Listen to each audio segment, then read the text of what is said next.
Les carnets de l'apothicaire, tome 15. 15e tome des carnets de l'apothicaire, on retrouve Mao Mao qui a été kidnappé par Lomen, je crois si je dis pas de bêtises, par Lolan, qui l'avait ramené dans un... Alors on sait pas forcément trop si elle a changé de pays, si elle est juste des contrées lointaines, mais on me dit que le voyage a été assez long, plusieurs jours. Je me posais aussi un peu la question parce que Jinchi avait remarqué un peu du coup sa disparition, mais essayé de chercher des traces. Et je me demandais comment est-ce qu'il allait vraiment réussir à retrouver un peu sa trace là-dessus. Est-ce que Mahomo aurait laissé des indices quelque part? Est-ce qu'il allait un peu vagabonder un peu au pif pour essayer de trouver la place?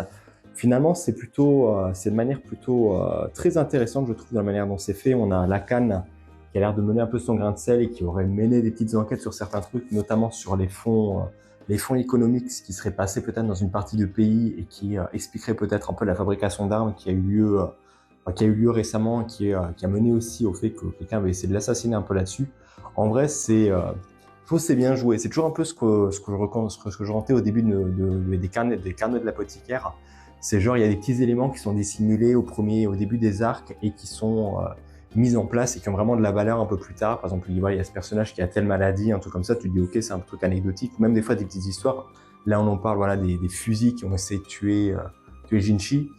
Quelqu'un qui a pris un fusil un peu plus militaire, plus moderne, qui a essayé de tuer Jinchi, et là, on lui tient, en fait, le fusil, c'est un petit indice qui te permet après d'avancer dans l'histoire pour débloquer la situation un peu plus loin et être un indice assez précieux, un peu comme dans l'esprit criminel ou tout comme ça. En vrai, c'est un truc que tu prends, tu dis ok, en fait, si je retrace un peu tout ça, ça me permet d'arriver à cette déduction. C'est un truc que je trouve, je vais pas dire on avait perdu, mais c'est peut-être après le fait que les tomes prennent un peu plus de temps à sortir et qui fait que je me rappelle plus d'événements, mais c'est cool d'avoir des liens encore un petit peu dans ça et ça te pousse vraiment un peu plus à réfléchir et à te dire ok, chaque détail est important dans la série. Bon, mis à part ça, du coup, comme j'ai dit, il va réussir à trouver un peu une trace de ce que ça pourrait être. Et de l'autre côté, on va surtout suivre un peu Mao Mao qui va essayer de se faire un peu à son nouvel environnement. Prisonnière, mais pas trop, en vrai. Elle est un peu tranquille, mais si on lui dit, ok, on essaie quand même de restreindre tes mouvements, mais elle peut quand même faire un peu ce qu'elle veut.